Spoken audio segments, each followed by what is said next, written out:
매일 성경 묵상을 돕는 해설 가이드입니다. 안녕하세요. 묵상 코치입니다. 함께 읽고 나눌 말씀은 마태복음 8장 23절에서 34절까지 말씀입니다. 예수님께서 일으키시는 기적마다 사람들은 다양하게 반응합니다. 하나님께 영광을 돌리기도 하고 예수님을 거부하기도 합니다. 기적이 불신앙을 없앨 수는 없습니다. 예수님은 기적을 통해 하나님 나라가 이미 임했음을 보이십니다. 23절에서 27절에 읽겠습니다. 배에 오르심에 제자들이 따랐더니 바다에 큰 놀이 일어나 배가 물결에 덮이게 되었을 때 예수께서는 주무시는지라. 그 제자들이 나와 깨우며 이르되 주여 구원하소서, 우리가 죽겠나이다.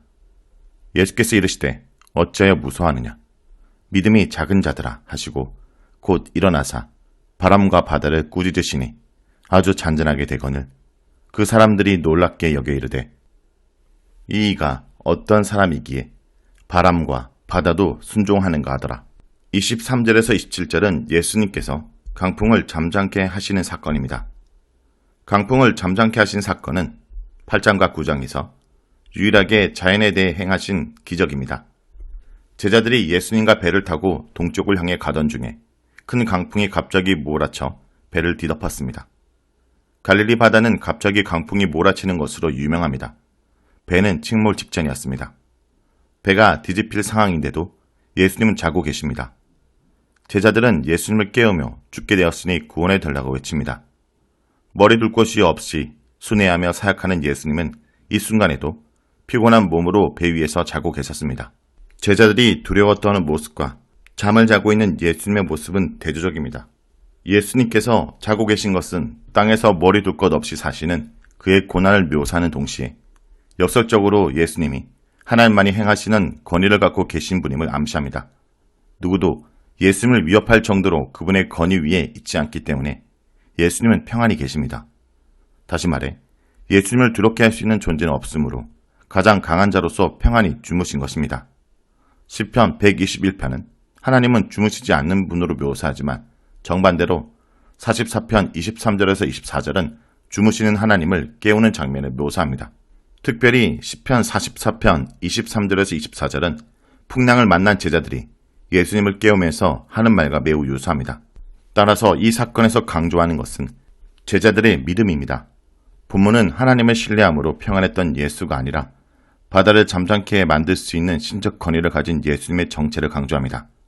물론 제자들의 호소가 시편의 내용을 떠올린다고 해서 그들이 예수님을 신적인 존재로 믿고 깨운 것은 아닙니다. 제자들은 예수님을 깨우면서 이 순간에도 그의 정체를 정확하게 알지 못했을 것입니다. 이는 어려움에 빠진 자가 대단한 재력가인 아버지의 실제 능력을 알지 못한 채 자신의 처지에 무관심한 것처럼 보여서 왜 자식의 어려움을 돌아보지 않는지 원망하는 투로 말하는 것 같습니다. 제자들이 온 바다가 진동하는 모습을 보면서 겁에 질리게 된 것은 인간으로서 당연한 반응입니다. 그러나 제자들은 책망을 받습니다. 자신들과 함께 계시는 예수님이 자연을 통제하는 분임을 아직도 알지 못하기 때문입니다. 다시 말해 제자들의 두려움은 예수님의 정체를 정확히 알지 못해서 생긴 것입니다. 제자들은 바다를 잠잠하게 만들 수 있는 하나님의 권능을 갖고 계신 것을 알지 못합니다. 예수님의 정체를 정확히 알지 못하는 것이 믿음이 작은 상태이며 믿음이 작을 때 두려움이 엄습하기 마련입니다. 예수님은 겁에 질린 제자들을 보호하기 위해 일어나 바다를 꾸짖으셨습니다. 구약에서 하나님은 바다를 꾸짖으시는 분입니다. 특히 구약과 유대교에서 바다는 혼독의 세력이 나오는 출처로 인식되었습니다. 하나님은 이런 바다를 제압하는 주가 되십니다.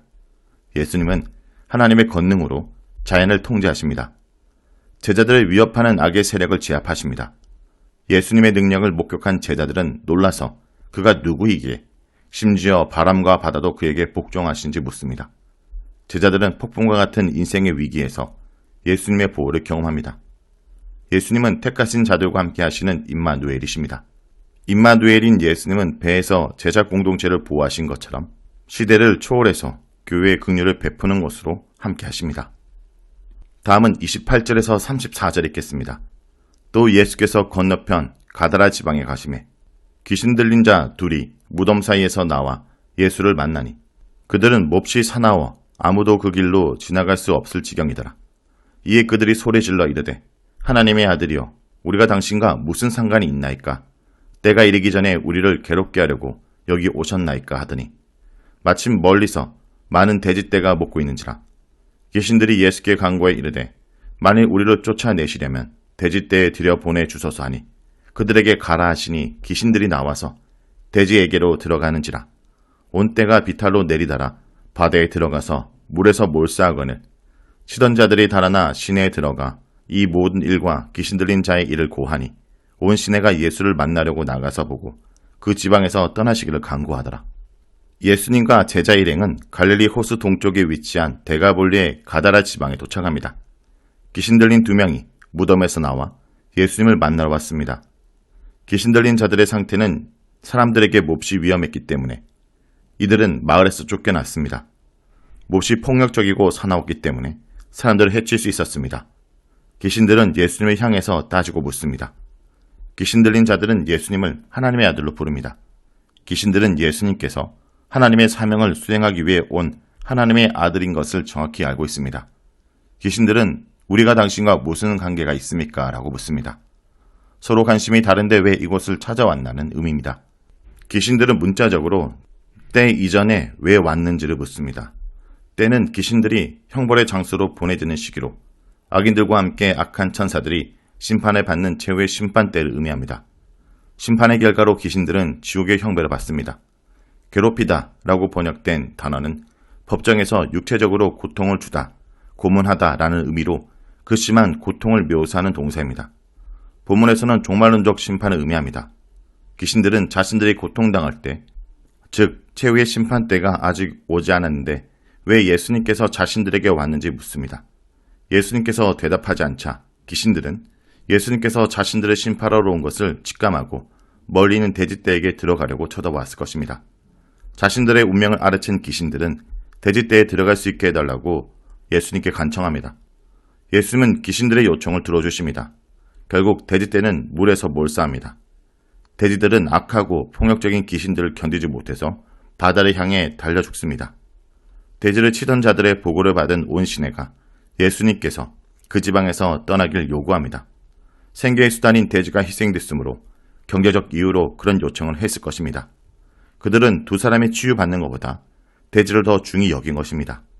예수님은 그 도시를 집으로 삼은 귀신들을 쫓아내심으로써 현재와 미래의 위험을 제거하셨으나 주민들은 예수님의 행위에는 관심을 두지 않았던 것입니다. 우리는 이 사건을 하늘나라의 도래와 관련해서 해석할 필요가 있습니다. 귀신들이 들어간 돼지들이 죽은 장면은 귀신들의 운명도 지상에서 사라질 것을 암시합니다.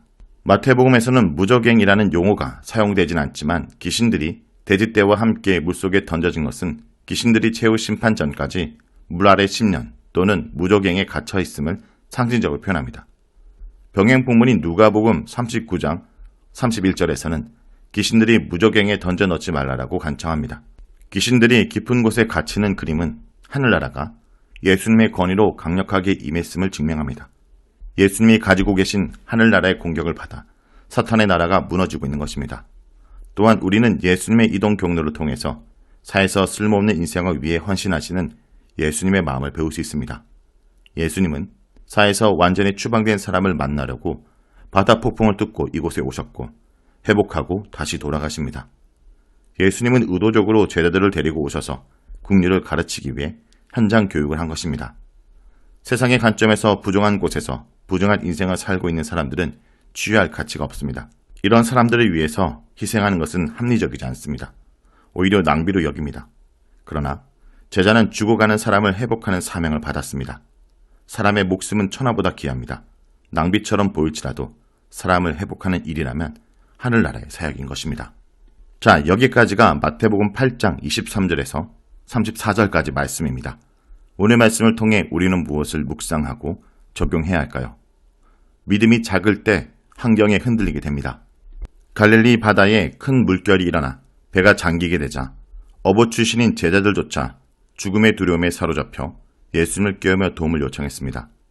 잠에서 깨어나신 예수님은 제자들의 믿음이 작은 것을 책망하셨습니다. 성도 여러분, 우리의 믿음은 어떻습니까?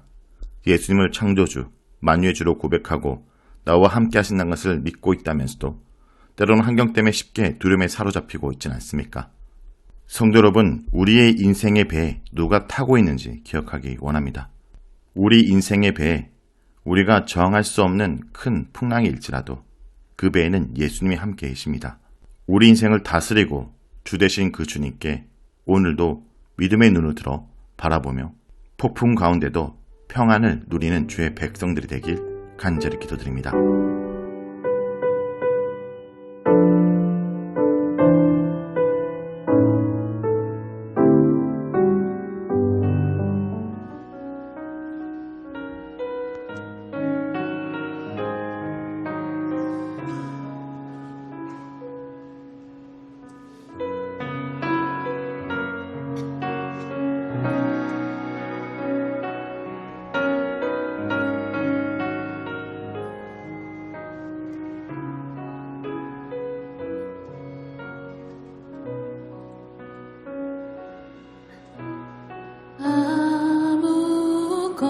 아무것도 두려워 말라.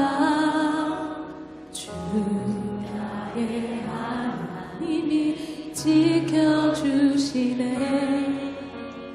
놀라지 마라, 겁내지 마라.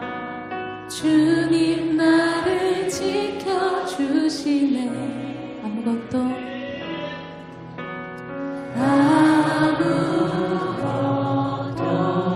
두려워 말라. 주 나의 하나님이 지켜주시네. 놀라지 마라, 겁내지 마라. 주님 나를 지켜주시네.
고백합시다. 아무것도